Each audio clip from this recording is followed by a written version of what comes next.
Can you explain the concept of slavery in Islam and its abolishment?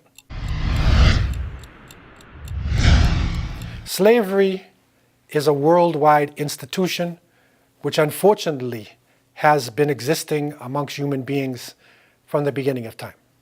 We have to recognize there were slaves in China, there were slaves in India, Africa, the Americas, Europe. The word slave comes from Slav, because the Romans had enslaved the Slavic people like Yugoslavia and Czechoslovakia.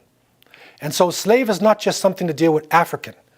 All nations, it was the relationship of master to slave that made serfdom in Europe, and it also developed client societies throughout the world. The Arabs also were involved in this as any other nations. Africans were involved in this as all the other nations of the world. When Islam came, Prophet Muhammad ﷺ brought the concept of the slavery to Allah subhanahu wa ta'ala and not to human beings.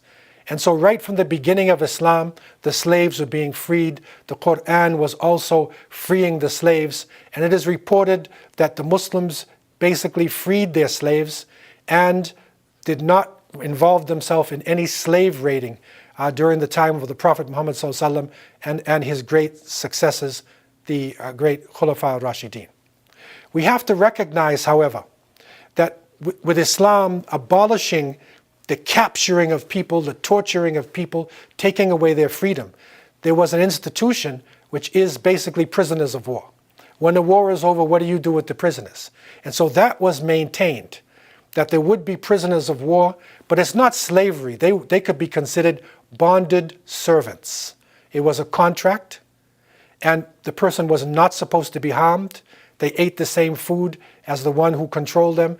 They wore the same clothing, and they were allowed to manumit themselves to come out of the slavery as soon as possible. So basically Islam was phasing out slavery, and there's no need in the modern world to go back to slavery